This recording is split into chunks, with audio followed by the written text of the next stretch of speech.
Hello again, and you join me in my shed. I've been to the car boot sale again, and I bought a real bargain. A few other bits, but the main thing I want to show you is just behind me there. So as you can see, it's a draftsman stand or a drawing stand or drawing board, but I've been after one of these for a while. I was going to make one actually at one point, but I went to the car boot sale and it cost me £1. I couldn't believe it. I asked the guy how much he wanted for it. He says £1. Well, you can't argue with that. It doesn't look too old at all, really. It's made by, I think the name of it is Sherborne Drawing Stand, made by Blundell Harling Limited, made in England. Metal, plastic slider on it. It goes up with cables at the side there on like a pulley, and it's crossed at the back. So as you lift up, I think that's the adjuster there. Yeah, so it's it connects together on that little adjuster. It's like a wire cord or a plastic coated wire. It came with one paper clip, and looks like it's been on there for a while. You order some of them quite easily. Very impressed with it. There's a few bits that need cleaning up. Highest position, then next stage, next stage, next stage, and then one at the top. So it's got 5 stages altogether. So all the framework is metal, plastic trim here, plastic knobs at the side. That there just tightens up the plastic rule or slider. The 2 little knobs here, one on either side to lock it off if you want to lock it in position. It's got a little trough in there to put pencils and rubbers and pencil sharpeners, that sort of thing. So that's great for when I'm drawing something up. I've got an idea, I could draw it up on this and then hopefully make it. I could sit at my bench here because I've got a little stool under there anyway. And then the good thing about it is I can fold it up. So there's another stage, can lock it in place. Just lock it in there, can do. Or take it all the way down to the bottom. And then when I made this workbench, I purposely made a little door here. So it's full of stuff at the moment, but I can slide it in there and get it out when I need it. This drawing board actually came with a happy accident. When I was going to build one, I was going to make it dual purpose, and I'll show you what I mean. Now, if you look above, there's my projector screen just here that pulls down when I'm watching movies or sporting events or whatever. Well, here is my projector, and I had an idea.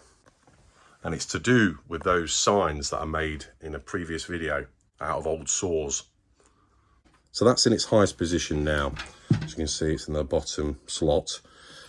Now, if I lift it, or tilt it, I was going to make it perfectly vertical with that projector screen as it pulls down to be able to project an image onto it. Now, I was going to chock it just here and put some clamps on. Well, if I push this against the back wall, it hits the tool magnets. If you can see here, I've got a magnet where my tools sit on, and it actually rests on there and supports it on both sides. Just enough just to hold it from toppling over, basically. As you can see there. So that's slotted into position.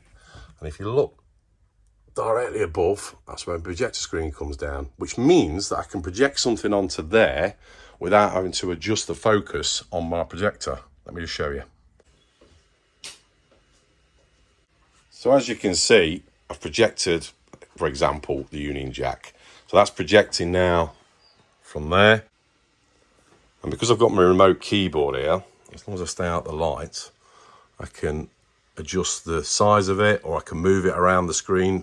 I'm just using Paint for this on a PC.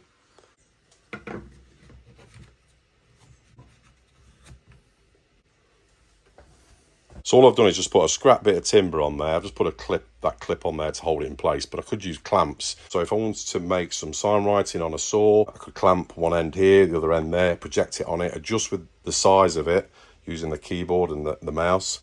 So on them saws I did that freehand, but if I'd have put them on there first, I could have projected the fonts, taper it down to whatever point, use masking tape on the saws first, and then draw the outline of the lettering or the Union Jack or whatever, take it away and then cut the letters out. Or if I want to cut an image out on a piece of wood, for example, and then I want to cut it out on the bandsaw, then I could draw it first, take it to the bandsaw and cut it out. So I think the possibilities are endless for this. I really want to get my teeth into it, and it's turned out pretty well, actually. Happy accident. And if they do lift up a little bit with the weight on the top, I'll just put a clamp against the wall or whatever. But of course, I've got to stay out the light. Quickly just do this, just as an example. Obviously take more time when I'm doing it normally.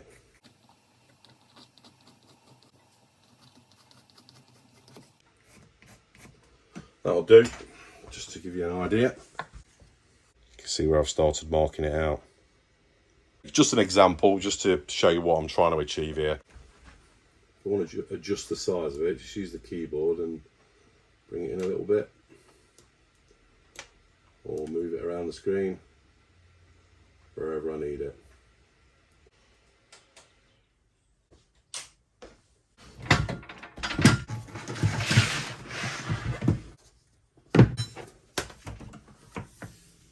I can also use this cutting board, sit it on there, and then when I've drawn out on the masking tape, I can cut round it with an X-Acto knife. Another bonus.